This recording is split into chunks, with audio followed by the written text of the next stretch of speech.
You might be missing some of the benefits that stereo can provide. Vous écoutez Radio Télé Tchango International, la radio de la culture, de l'excellence. Ok, Angoya bien.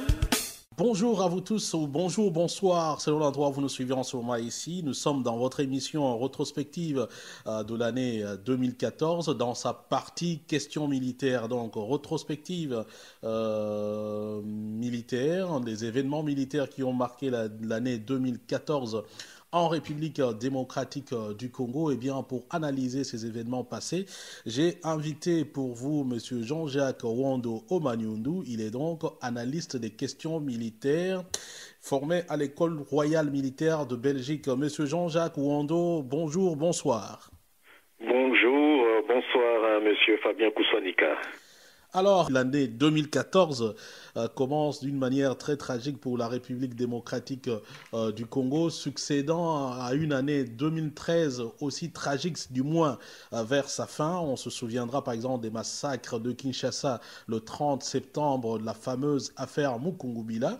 Et le 2 janvier 2014, la République s'est réveillée dans une situation de stupeur généralisée. Celui qui était présenté comme le héros de la guerre du Kivu, le colonel Mamadou Ndala, sera assassiné de façon atroce.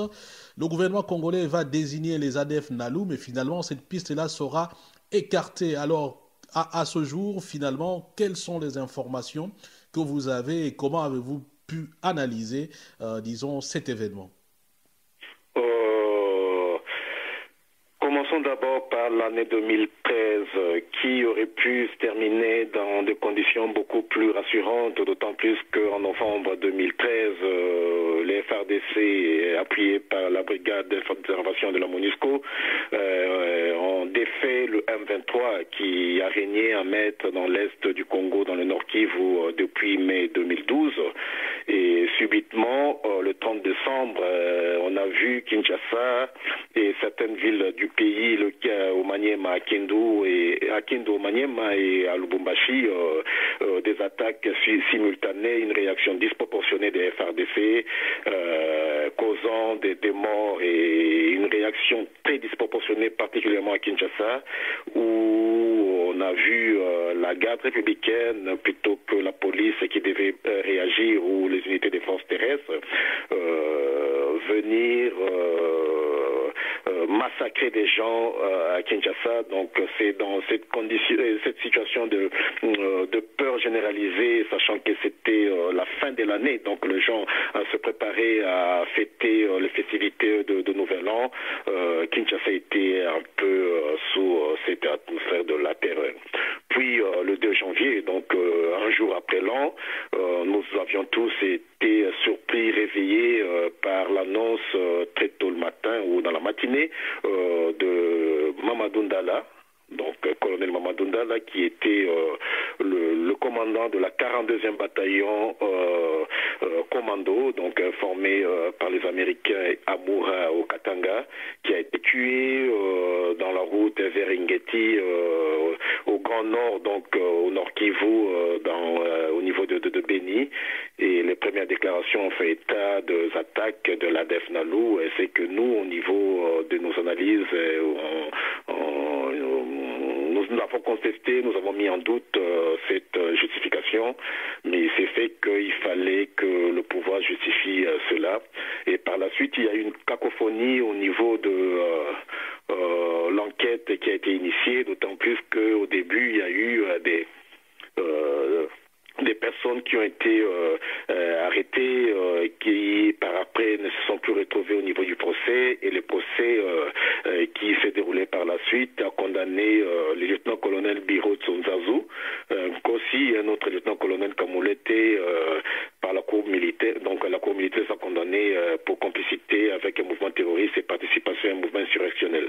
Donc l'idée du procès, c'était de maintenir l'argument que c'était quelque chose qui a été mené par Mamadou Ndala, mais quand on analyse la manière dont Mamadou Ndala agit dans la guerre contre le M23, nous restons sur notre faim, nous restons sur notre soif. Nous pensons que ce procès n'a pas dit la vérité judiciaire attendue par l'opinion. Donc, il faut rappeler que le verdict avait eu lieu le 17 novembre 2014, vous l'avez souligné.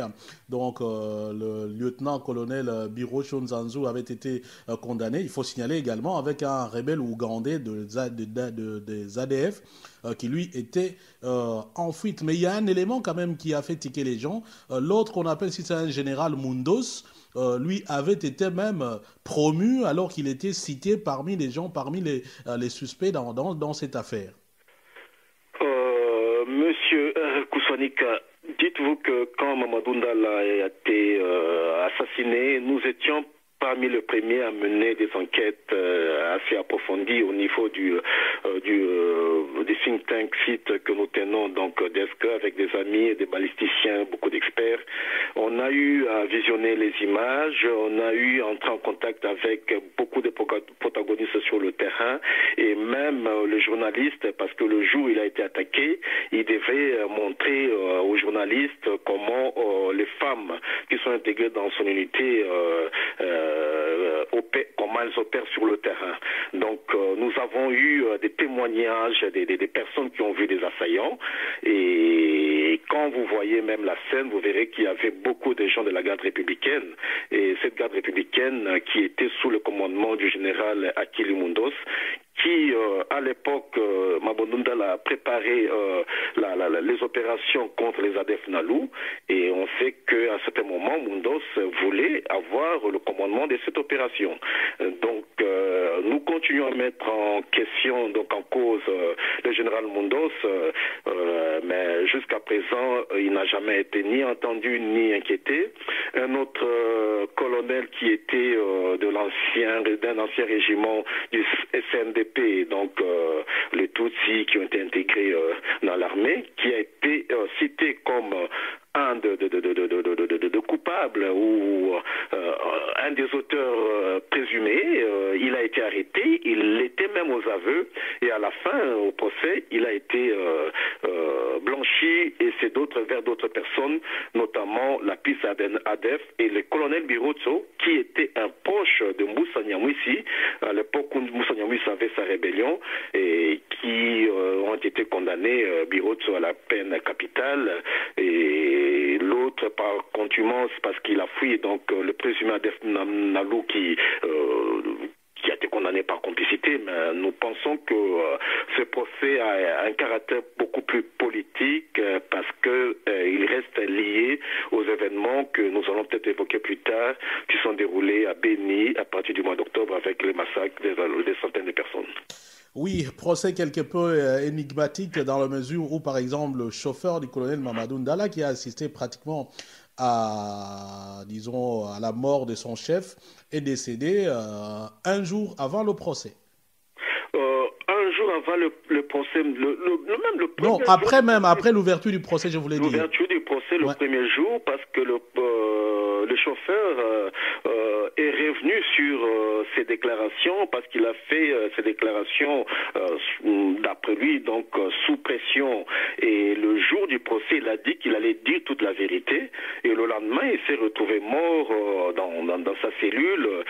Jusqu'à aujourd'hui, bon, c'est vrai qu'il était souffrant, mais c'était assez curieux, assez bizarre de constater que le jour où il dit qu'il va révéler certaines vérités, qu'on va le retrouver mort. Donc dès le départ, ce procès a été amputé d'une personne qui était un témoin clé, qui était un acteur clé qui aurait pu nous livrer plus d'informations. De là, il y avait peu de crédibilité à accorder à ce procès, monsieur Koussanika. Voilà, ceci nous amène au mois d'avril où pratiquement là on apprend que Paul Sadala alias Morgan s'est rendu. Une reddition qui va succéder d'abord quelques jours avant à la mort de celui qu'on appelait Petit Jésus. Un autre petit rebelle, on dirait un peu mineur en province orientale. Donc Morgan se rend et décide d'intégrer l'armée congolaise en exigeant le grade du général. Et le 14 avril, il y aura échange de tirs et finalement il va succomber à ses blessures. Oui, ça c'est la version officielle qui a été donnée par les officiels comme d'habitude. Donc pendant cette période au mois d'avril, il y a eu des opérations qui étaient menées plutôt dans la partie Ituri. Bon, il faut comprendre que après la défaite contre après la victoire contre le M23, le plan qui était prévu dans la stratégie qui a été mise en place entre les FRDC, dont le gouvernement congolais, et la MONUSCO, c'était de s'attaquer au FDLR après le M23, puis aux ADF NALU. Mais à un certain moment, on a senti que le gouvernement congolais n'était pas chaud pour attaquer les FDLR et on a plutôt dérivé vers la piste ADF NALU avec un plan d'opération qui a été planifié au départ par Mamadou Ndala. Ndala étant mort et que l'opération n'était pas tout à fait au point, il fallait trouver ce que je peux appeler notre alibi ou une autre scène pour justifier que les FARDC sont en action. C'est là qu'ils sont allés plutôt mener les actions dans l'Ituri avec les événements de Petit Jésus et puis l'arrestation ou la reddition plutôt, je dirais, de Paul Sadala Morgan, qui est plus un rebelle qui s'est limité à des criminalités, vraiment pas une rébellion qui revendiquait quoi que ce soit. Il était plutôt un rebelle commerçant. Et pendant les tractations avec les FRDC, 2 jours après, on nous dit qu'il y a eu échange de feu, alors que quand on se rend, on doit être, la première chose, c'est être désarmé. Donc on ne peut pas comprendre qu'il s'est rendu, qu'il ait gardé ses armes et ses munitions pour réagir. D'ailleurs, si vous avez suivi les informations, la MONUSCO a mis la pression pour exiger l'enquête et là, il a été liquidé. Donc, la piste des échanges de feu, de tirs de coups de feu pour dire que c'était suite à ces échanges ne tient pas debout et jusqu'aujourd'hui aussi, l'enquête patine. Ce qui fait que ça n'a pas tellement rassuré d'autres personnes au sein des alentours et du coup certains sont repliés dans la brousse et continuent à semer la terreur dans la région. Oui, il faut peut-être aussi rappeler qu'après lui, il y a eu Cobra Matata, mais ça c'est au début de cette année, qui s'est rendu et qui apparemment quelque chose n'a pas tourné, qui est maintenant transféré à Kinshasa. On en parlera certainement dans la rétrospective de cette année, si Dieu nous prête vie. Alors, au mois de juillet, au début du mois de juillet, il y aura donc l'ultimatum qui sera accordé au FDLR par la CIRGL, donc la Conférence internationale de la région des Grands Lacs, et les FARDC et la SADC également, pour le désarmement volontaire de FDLR, échéance qui est arrivée à terme le 2 janvier passé. Finalement, à votre avis, qu'est-ce qui n'a pas marché durant toute cette opération pour que les FDLR n'arrivent pas à désarmer comme cela a été convenu? Le problème des FDLR reste, à mon avis, un problème de volonté politique tant international que sur le plan national. FDLR est un fonds de commerce pour tous les acteurs régionaux, donc congolais, rwandais, ougandais, qui s'est impliqué dans cette question. Évidemment, la MONUSCO aussi, parce qu'on a pu comprendre que les FDLR traitaient avec tout le monde. Et je pense qu'il n'y a pas eu un message fort pour amener les FDLR à faire édition. Donc, on s'est plutôt limité à des effets d'annonce. Vous allez remarquer que depuis que l'ultimatum est terminé, M. Kobler ne cesse de faire des déclarations alors que les gens entendent qu'il y ait un plan réel sur le terrain qui soit mis en place. Et jusqu'à présent, de toutes les sources que nous avons pu contacter, on n'a pas eu écho d'une préparation sérieuse des opérations pour les amener à la reddition par la voie armée. Donc, mon reste est dubitatif et on pense que la décision qui a été prise, l'ultimatum après la réunion de Luanda en juillet 2014, c'était juste pour mettre la pression, peut-être que sur le plan diplomatique, ils allaient se rendre. Vous avez vu qu'ils ont commencé à préparer des centres de la relocalisation à l'intérieur du Congo, alors que le problème des FDLR reste aussi un problème interne au Rwanda. À Kisangani, il y a eu à peine une centaine de personnes avec leurs dépendants qui sont allés s'installer, mais bon, on estime à plus autour de 1500, même plus, ces FDLR qui sont un peu regroupés partout. Et la difficulté même de mener les opérations, contrairement au M23, le M23 formait un bloc commun. Or, les FDLR sont parsemés un peu partout. Vous les trouvez au Nord Kivu, vous les trouvez au Sud Kivu, vous les trouvez même au Nord Katanga, et c'est difficile de mener une action ciblée. Et il y en a même peut-être dans la province du Maniema. Tout ça, on se pose la question par quel moyen cette brigade va se dédoubler ou se répartir pour poursuivre l'opération.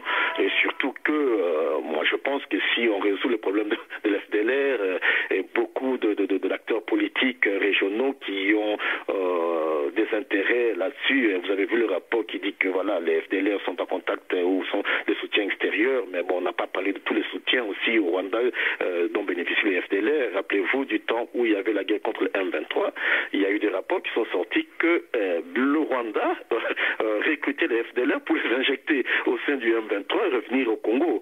Donc personnellement, la question des FDLR, je pense que procède d'une totale absence de volonté politique à tous les échelons, et je vois mal le Congo, surtout notre gouvernement, s'activer pour mettre fin à cette question, et la MONUSCO non plus ne s'empresse pas pour résoudre ces problèmes. Il faut rappeler qu'à un certain moment, on a parlé également de leur délocalisation vers la province de l'Équateur, ce qui a suscité en tout cas la désapprobation de la population. Alors, au mois de juillet, plus précisément, toujours au mois de juillet, le 22 juillet 2014, on apprendra que vers midi, un groupe d'assaillants a pris d'assaut le camp Tchachi, des assaillants qui étaient armés de machettes et qui tentaient de s'emparer du dépôt des armes et munitions donc au niveau du camp Tchachi. Alors, à ce jour, avez-vous d'autres informations quant à l'évolution, à l'identification d'abord des assaillants, peut-être une enquête, et puis aux conclusions de ces enquêtes? À ce jour, pour couper court, non, mais je veux peut-être revenir un mois plus tôt. Un fait pas tout à fait militaire, mais qui laisse un peu perplexe quand on voit la passivité de l'armée. Au mois de juin, je pense le 6 juin, il y a eu un massacre d'environ une trentaine de personnes au Sud Kivu, dans le village de Roulé. Ouais. Un massacre dont les auteurs seraient les assaillants seraient des Banyamulenge. Et ces attaques sont déroulées près d'une caserne militaire et d'un cantonnement de la MONUSCO. Et il y a eu des signaux comme quoi le village allait être attaqué. On n'a pas vu un dispositif sécuritaire préventif se déployer pour éviter que ne se commettent ces massacres. Et même bien pire, une fois que le massacre était commis, on a été alerté, les autorités policières et militaires qui étaient sur place, et personne n'a bougé son doigt. Et il y a eu après une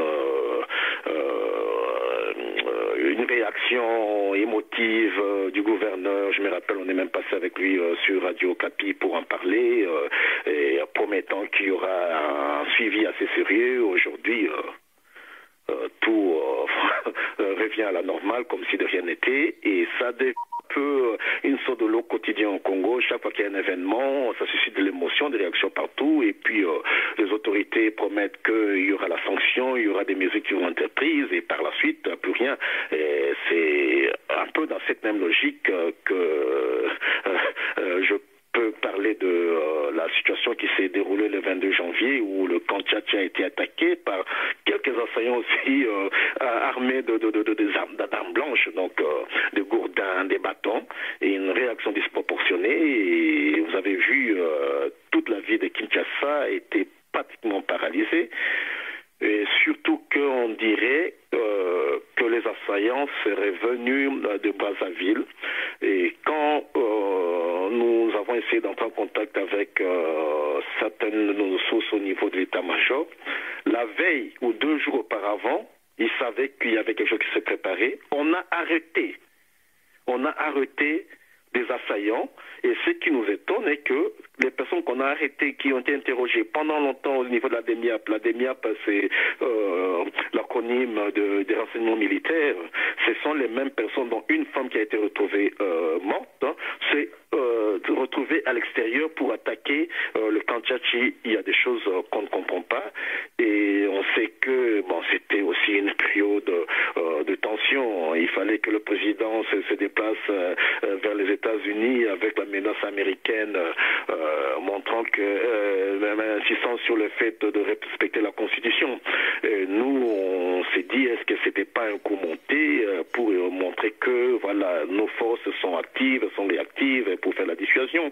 Et plusieurs infos, d'ailleurs, que j'ai reçues dans une interview d'un colonel des FARDC, m'a dit qu'on a même envoyé certains faux opposants aller faire croire aux Enyélés qui étaient de l'autre côté, Brazzaville, revenir faire un coup de simuler une attaque de Kinshasa pour qu'on puisse prendre des mesures assez drastiques en termes de limitation des libertés. Donc ça reste le flou. Vous avez vu la cacophonie même au niveau de la communication, où le général Banz de la garde républicaine est passé, il a dit une chose, Mende dit autre chose, et chaque fois on ne savait pas exactement ce qui s'est passé, promettant qu'il y aura de la suite. Aujourd'hui, il n'y a plus rien.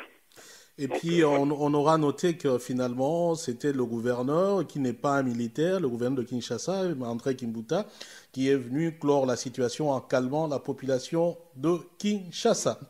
Alors, leurs occupations, à ses occupations, oui. Voilà. Alors, nous arrivons à fin juillet 2014 toujours.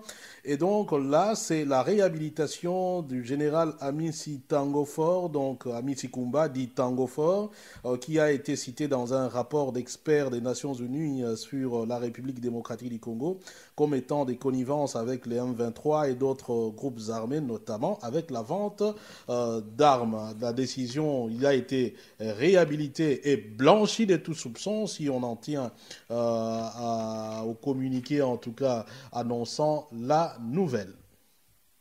Oui, c'était toujours au mois de juillet, fin juillet, le 30 juillet, il y a eu le Conseil supérieur de la défense qui réunit les principaux responsables de la sécurité du Congo. Et pendant cette période, durant cette réunion qui s'est faite en l'absence du général Olenga, qui est très hostile, qui n'aime pas le général Amici Tangofor, ça je dois vous le dire, et il était envoyé en Ukraine pour négocier des contrats d'armes. C'est à ce moment-là que Kabila a réuni les autres personnes pour réhabiliter Amici Tangofor, Amici dont l'ONU demandait plutôt une enquête judiciaire qui devait être indépendante, mais chaque fois on disait qu'on ne pouvait pas entendre Amici Tangofor, un peu le même alibi qui a été avancé avec John Numbi, du fait que l'auditeur qui doit l'entendre a été de grade inférieur à Amici, et du coup l'enquête judiciaire n'a jamais été menée, et c'était une enquête de l'inspection générale de l'armée. On n'a pas les éléments qui aboutissent qu'il n'y a pas suffisamment de preuves pour montrer qu'il était de connivence avec l'ennemi, qu'il a vendu des armes. Il a été blanchi au mois de juillet, et la suite, peut-être, je ne sais pas si vous allez aborder ce... Bien sûr, on viendra à la restructuration de l'armée. Oui, mais quelqu'un m'a posé la question en préparant cette émission ici, dit dans le rapport des experts des Nations Unies, on le présente, lui, Amici Kumba, comme étant, donc Tangofor, comme étant la 5e colonne de l'armée rwandaise au Congo. Qu'est-ce que cela signifie en jargon militaire? Mais 5e colonne, ça veut dire que c'est une personne infiltrée au service d'une armée ennemie. C'est ce que ça signifie, mais ça ne vient même pas ni de moi, mais ça vient d'un expert, Jason Stearns, qui est un expert reconnu, qui fait de recherches, qui a même été, qui a coordonné beaucoup de recherches au niveau de l'ONU, et qui l'a indexé de cette manière. Et aussi, quand vous voyez certains écrits de votre collègue Colette Bachmann, par exemple, elle a elle a décrit la manière dont Amissi a été déjà mise en cause en 2007 dans les chutes de Mouchake. Moi, j'ai discuté avec un officier qui était le responsable de l'administration militaire à Goma en 2013 pendant la guerre. Il m'a expliqué comment Amissi Tango Fort, par exemple, a demandé aux militaires à l'époque, c'était général Vainqueur Mayala qui était le commandant de la région militaire à l'époque, c'était 8e région militaire Nord Kivu à Goma, d'amener tous les militaires congolais dans un lieu bien précis, déposer les armes. Ils ont été encerclés. Ils ont abandonné les armes, on leur a laissé un couloir pour aller vers l'Ouganda et le M23 est venu récupérer les armes. Et j'ai eu à l'expliquer, je l'explique aussi peut-être que dans mon ouvrage qui vient de sortir, les conditions dans lesquelles ces armes ont été récupérées et tout procède des ordres qui ont été donnés par Amissi.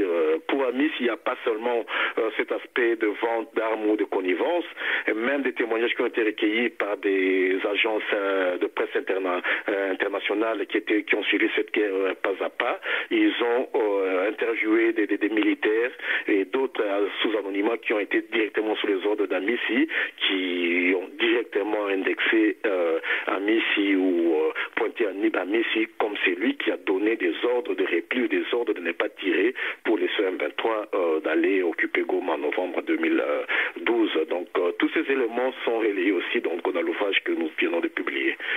C'est vrai qu'Amissi, pour nous, il a joué un rôle néfaste dans la chute de Goma. C'est depuis tout le temps, il a été dans le RCD, donc il a été un élément plutôt conciliant ou complaisant avec le Rwanda qu'avec le Congo. Alors, nous allons revenir sur Amissi Tango Fort lorsque nous allons parler de la restructuration de l'armée parce qu'il se retrouvait en haute, disons, dans les nommés au niveau de parmi les hautes marches, en tout cas, de l'armée congolaise. Alors, le 31 août, là, c'est du moins la nouvelle qui se répand sur toute l'étendue de la République et dans la diaspora, mais en réalité, l'histoire se passe le 30 août et ça se passe à Kampala, en Ouganda. Le général Lucien Baouma, l'une des pièces maîtresses de l'action militaire dans le Kivu, qui était d'ailleurs le supérieur au colonel Mamadou Ndala, lui va décéder d'une attaque cardiovasculaire dont nous précisons que c'est en Ouganda. Il sera transféré en Afrique du Sud où la mort sera constatée. Il va succéder des manifestations à Goma pour demander une enquête indépendante et transparente. Et là aussi, c'est comme si, on peut dire, sans suite. Sans suite, et comme d'habitude, ce que nous constatons est que chaque fois qu'un officier se met en valeur, et quelques temps après, il disparaît d'une façon difficile à expliquer ou à convaincre l'opinion publique, comme vous l'avez eu à le préciser. Baouma reste un des acteurs de la montée en puissance de FARDC dans la guerre contre le M23. Baouma, qui était le commandant de la 8e région militaire après la défection du général Vainqueur Mayala, auquel je viens de faire allusion tout à l'heure, Baouma a repris le commandement. Baouma a restructuré les unités de terrain parce qu'on s'est rendu compte que dans cette guerre, il y avait beaucoup d'ex-éléments du CNDP qui étaient de connivence avec leurs frères qui ont fait défection au sein du M23. Il les a tous écartés sur ordre d'Olenga, qui a demandé même à certains d'être mutés à l'Équateur et à Kananga. Il n'a fait que reprendre des soldats venus de l'Ouest ou originaires de l'Ouest. C'est une stratégie qui a été mise en place en 2004 par aussi un autre défunt militaire, le général Mbunza Mabé, donc Kumu Mbanze dit Mbunza Mabé. Lui aussi, nous connaissons son sort. Il est mort dans des conditions assez bizarres. Donc Baouma était l'homme de la victoire contre le M23. Le 30 décembre, il était en réunion de sécurité avec ses collègues ougandais à la frontière ougando-congolaise. Et déjà, moi, ces jours-là, j'ai eu beaucoup d'appels pour me dire que Baouma est en train d'être évacué d'Ouganda vers l'Afrique du Sud. Et l'information que j'ai eue, il était décédé déjà dans l'avion. Ben, on a essayé de faire de sorte qu'on annonce son décès le lendemain, le 31. Je peux peut-être vous donner une primeur parce que c'est moi qui ai diffusé pour la première fois cette information, d'autant plus que même la RFI, quand elle a pris cette information, la journaliste Maurice, j'ai oublié son nom, Florence Maurice, m'a contacté, je lui ai dit je suis formel que c'est ça, et quand elle va appeler le ministre de la Défense de l'époque, Alexandre Louba, il a dit voilà, nous avons la confirmation de quelqu'un qui nous rassure qu'à 100% il est décédé. C'est à ce moment-là que le pouvoir ou le gouvernement étant mis devant un fait accompli, n'avait plus le choix que d'annoncer sa mort. La stratégie était de faire croire qu'on l'a évacué, qu'il resterait quelques jours ou 1 ou 2 semaines dans un hôpital pour annoncer par la suite qu'il est mort depuis qu'après, pas directement de façon inopinée, parce qu'on sait que tu es décédé de façon inopinée, on passe directement à un empoisonnement. Mais le fait de faire quoi qu'il était déjà admis depuis un temps et suivi un soin, ça peut atténuer un peu la manière dont la norme est faite en montrant que c'est une maladie normale. Donc on était de ces personnes qui avons fait la pression pour dire qu'il est mort, et on a lancé dans tous les réseaux sociaux, et là voilà, le gouvernement n'avait plus qu'accepter, faire la déclaration le matin, un samedi, le 31 dimanche, dire que voilà, il était décédé, mais la veille on savait qu'il n'était plus là. Et donc on aura perdu oui, allez-y. Bahoum, c'est une perte, surtout pour moi personnellement, je l'ai suivi de près, et pour la petite information aussi, l'ouvrage que je viens de publier en couverture, j'ai mis la photo de Bahoum pour rendre hommage, parce que en tant que Congolais, nous devons avoir une culture, une tradition de rendre hommage à nos vaillants. Le pays ne le fait pas. Nous essayons de le faire au niveau de la diaspora par nos moyens de bord, au travers de cette émission, quand vous nous donnez l'occasion. Je pense que c'est une perte qui sera difficile à combler. Mamadou Ndala, Bahoum, et qui sera la prochaine. Peut-être que la rétrospective 2015 nous donnera peut-être d'autres révélations. Voilà, c'était donc une perte énorme pour la République démocratique du Congo. 2014 aura connu le décès de 2 héros, en tout cas de ceux qu'on qualifie de la guerre d'Ikivu, qui est tout simplement la guerre de la République démocratique du Congo. Eh bien, comme pour finir l'année en beauté, ceux qui auront rendu certainement des bons services ont été récompensés, et c'était donc au mois de septembre, plus précisément le 18 septembre 2014, le président Kabila donc, va signer une ordonnance nommant certaines personnes dans l'armée congolaise. Et là, comme vous le dites, par exemple, on va assister à la création des zones de défense. Qu'est-ce que cela signifie? Vous allez nous l'expliquer. Eh bien, le général Amissi Kumba dit Tango Fort reviendra de plus belle. Il sera donc nommé à la tête d'une zone de défense. On signalera par exemple que le général,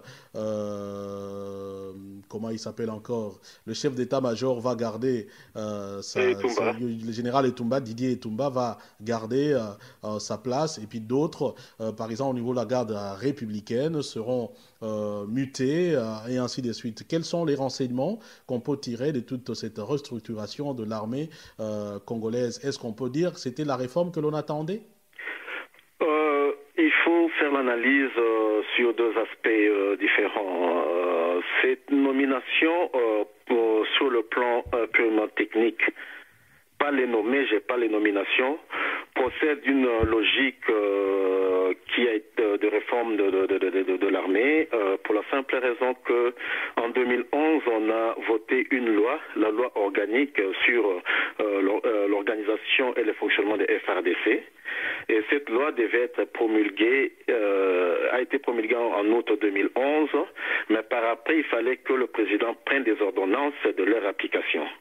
Il a fallu attendre 2 ans, pratiquement quelques jours avant que la loi soit caduque, parce que s'il n'y a pas d'ordonnance de publication, il y a un certain nombre d'années, la loi tombe en des études. Et le président Kabila, en juillet 2013 ou août 2013, il a d'abord procédé à la nomination des généraux. Une centaine de généraux, autour de 150. Vous vous rappelez où beaucoup de gens ont été nommés en juillet 2013. C'est à ce moment-là qu'il a décidé, il a pris aussi l'ordonnance la mise en application de cette loi. Or, cette nouvelle loi avait un peu organisé les FRDC, la structure des FRDC différemment de ce qu'on avait auparavant.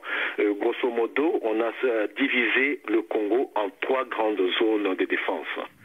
Donc la zone 1 qui comprend les provinces de l'Équateur, du Bandundu, du Bas-Congo et de Kinshasa. La zone 2 qui comprend le 2 Kasaï et le Katanga. Et la zone 3, donc la zone défense 3, qui comprend les Kivu et les 2 Kivu, donc le nord Kivu, le sud Kivu et la province orientale. Et c'est dans ce cadre-là qu'il fallait vraiment revoir la structure et c'est un peu de bouger pour que chacun trouve sa place. Mais en même temps, à départ, on avait 11 régions militaires qui correspondaient aux 11 provinces. On a créé 14 provinces et 14 régions militaires, en plus de 3 zones de défense. On a créé des secteurs militaires, on a créé plusieurs entités militaires, ce qui fait que c'était aussi un imbroglio parce que la question des secteurs ou des régiments n'existait pas dans cette loi. Donc c'était des créations qui ont été ajoutées. On se retrouvait à une sorte de structure pour essayer de caser tout le monde. Et c'est dans ce cadre-là que vous avez vu Missi, qui a été blanchi quelques mois plus tôt, s'est retrouvé à la tête de la première zone de défense. Avec tout ce que nous avons décrit pour le général Amissi Tangofor, qui en principe devait faire le choix entre être président de football ou général d'armée, parce que la loi de statut qui a été votée aussi l'année 2013 interdisait à un militaire de se retrouver à la tête des ASBEL ou quelque chose, donc de se concentrer sur le métier de militaire. Donc Amissi a été bombardé commandant de cette zone. Politiquement, quand vous voyez cette zone depuis 2006 et 2011, avec toutes les réserves qu'on peut mettre en termes de crédibilité des élections, vous allez vous rendre compte que l'Équateur, Kinshasa et Bas-Congo principalement ont voté contre Kabila. Et quand on met Amissi dans ces zones, on n'est pas dans une optique de la sécurisation du Congo. On est plutôt dans une optique d'intimidation, d'autant plus qu'on sait que Amissi a été un élément pour déstabiliser le Congo. Donc on se pose la question de la valeur ajoutée de sa présence là-bas, si ce n'est une présence plutôt, jouer plutôt un rôle politicien ou politique. Et la subdivision des zones, pour vous résumer, c'était un travail qui a été fait au départ de Belgique aussi, ici, par des experts dont j'ai fait partie, où on a proposé la subdivision en 3 zones, mais il fallait éliminer les autres régions militaires. Mais ici, on a conservé et on a rajouté les autres régions militaires, et vous allez voir aussi que, par exemple, pour la région militaire du Katanga, où la zone militaire où se trouve les Katanga, c'est un ressortissant katangais qui se retrouve à la tête de la zone de défense le général Jean-Claude Kifoy. Et dans la zone militaire, 22e région militaire, je pense, le Katanga, c'est un Katangais. Donc c'est le seul zone ou la seule région militaire où un ressortissant de la province se retrouve à la tête de la structure. Et ça sonne pas bien, alors que dans d'autres zones, on se rend compte, dans d'autres régions, c'est d'autres ressortissants d'autres régions, et on se rend compte aussi que quelque part, une disproportion en termes de nomination, l'Est est grassement servi, les Tutsis qui posent réellement problème en termes de sécurité au Congo se retrouvent à avoir 10% d'officiers et 15% de généraux, et pour mieux pratiquement dans des postes stratégiques si ce n'est pas les adjoints des chefs d'état-major chargés des opérations dans les renseignements.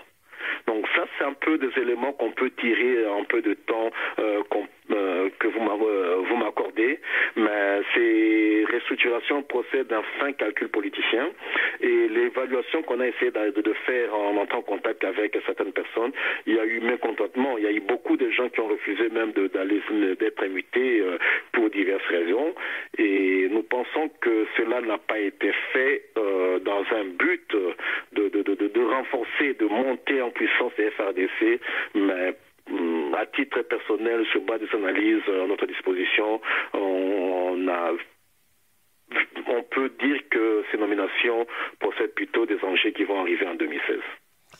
Enjeu de 2016, on en parlera dans notre volet politique de cette rétrospective avec notre consultant Henri Kamandé Nzuzi. Donc, restez toujours branchés. Alors, nous allons terminer par ce qu'on pourrait qualifier de massacre en série. Et ça, c'était au mois d'octobre. Et en présence de l'armée et de la MONUSCO, on assistera presque à des massacres, on pourrait dire, programmés. Au moins, plus de 200 personnes ont été tués, une série de 50, de 100 et ainsi de suite. D'ailleurs, le président Kabila va faire le déplacement à Beni, mais finalement, les massacres ont toujours continué. Alors, quelle lecture avez-vous fait de cette situation? Allô? Oui, vous m'entendez? Oui, je vous entends. Donc, la lecture pourrait paraître simple, pour la simple raison que ce qui se passe à Beni est consécutif à l'opération qu'on appelle Soukola 1, c'est-à-dire nettoyage 1. Comme j'ai eu à l'expliquer, cette opération a été planifiée par le colonel Mamadou Ndala, Ndala étant absent. Ça a été piloté, mené par le général Baouma, qui était à la fois le commandant de la région militaire où s'est déroulée les opérations, mais aussi le commandant de ces opérations. Et de son vivant, le général le général Baouma est parvenu à réduire la capacité des nuisances de présumés ou des ADF Nalo. Les résultats étaient probants sur le terrain, la zone était sécurisée, et c'est juste après sa mort, et d'ailleurs, le jour de la mort de Baouma, une information m'est parvenue du Nord Kivu. Mundos fêtait déjà sa nomination comme étant chef des opérations. Donc, des choses bizarres à expliquer. Le jour même, au lieu que l'état-major comprenne un peu de ce qu'on sa mort, Mundos savait qu'il était nommé. Il était nommé. Vous comprenez? Donc ça, pour nous, ça conforte déjà la thèse qu'on savait que Baouma était mort la veille, qu'on nous cachait la vérité. Et c'est de là que Kabila va prendre un de ses proches, Mundos. Pour rappel, Mundos, c'est lui qui a maté la résistance du vice-président, donc le sénateur Jean-Pierre Bemba. Les événements de mars 2007, c'est Mundos. Mundos, c'est l'homme qui, vraiment de sale besogne, si je peux ainsi m'exprimer, de Kabila. Mundos a été au front contre les Enyélés. Donc Mundos, depuis qu'il a été mis à la tête de cette opération, les résultats n'ont pas suivi. Mais on peut expliquer aussi ces défaillances du fait qu'en même temps, on a eu un nouveau commandant des régions. On a eu en même temps un nouveau commandant de la zone de défense. Les trois ne se sont pas entendus sur la manière de répartir les responsabilités parce que depuis un certain temps, il y a un contrôle assez rigoureux dans la gestion des fonds. Les militaires sont payés par la bancarisation. À l'époque, ça passait par le commandant des unités qui, chacun essayait un peu de retirer quelque chose. Par exemple, un militaire qui recevait $70, on disait que $70 ou $70, on disait que voilà, on a reçu seulement $55, donc on ponctionnait un peu partout, mais maintenant tout le monde reçoit, ils n'ont plus de possibilités. Il n'y a que les opérations militaires qui permettent d'envoyer des fonds, et quand vous êtes commandant d'une opération, le jeu c'est que essayer de faire de sorte que cette opération se perpétue le plus longtemps pour recevoir des fonds et justifier que voilà les opérations ont coût, et voilà. Mais il y a aussi un autre aspect politique au Nord Kivu.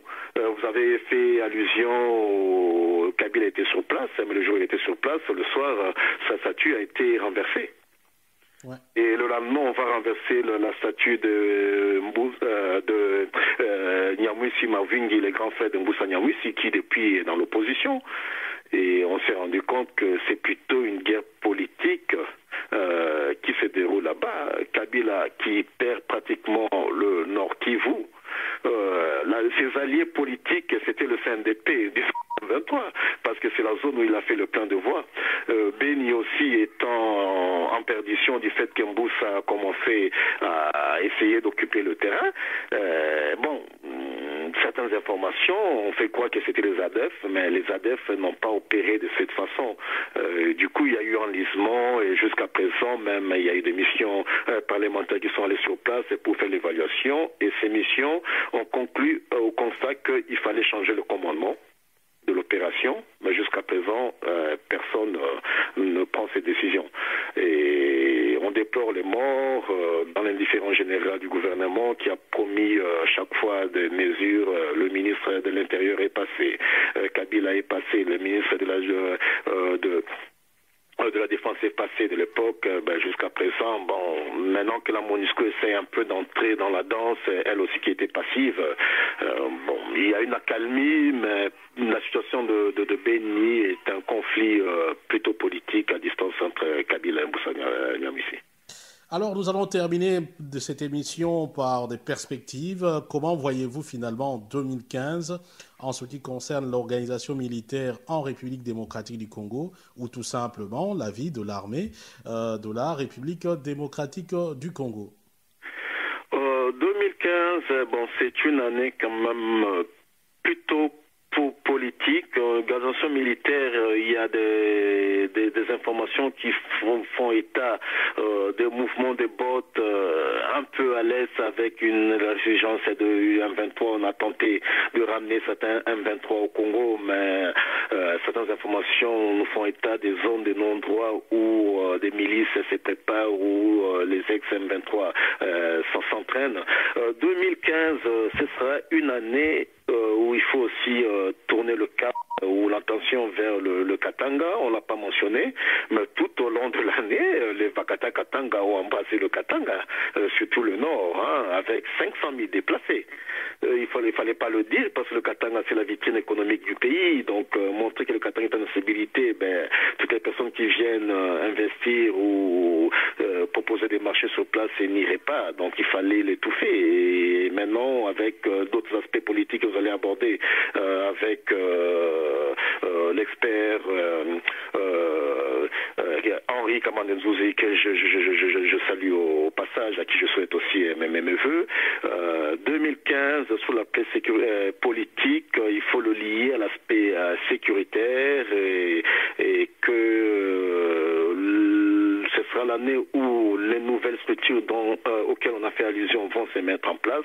On va voir si ça va marcher, ça va pas marcher, mais nous avons eu écho qu'il y a eu quand même beaucoup de grognes. Ne pas oublier qu'en août 2014, il y a eu une grogne au sein de la garde républicaine qui a été étouffée. C'est pour cela que vous avez vu tous ces changements. Bamzé n'est plus lié à la tête de la garde républicaine et que beaucoup de gens de la garde républicaine, comme vous le savez, ont été recrutés par John Numbi qui ne se retrouve plus dans la structure. Donc il faut suivre un peu de près ce que va faire John Numbi et la manière dont les choses vont se conjuguer politiquement. Mais nous pensons que ce ne sera pas une année de plus apaisante parce que la tension politique aura sans doute des répercussions sur le plan sécuritaire. Voilà ce que je peux dire pour l'instant. Monsieur Jean-Jacques Ouando Maliondou, merci pour votre contribution dans cette émission rétrospective 2014 de Radio Télé Tchangou International et des www.teletchangou.com et je vous remercie. Merci à vous Fabien, merci à tous les auditeurs de Radio Télé Tchangou, tous les spectateurs et nous serons là au rendez-vous chaque fois que l'information ou l'actualité l'exige. Merci.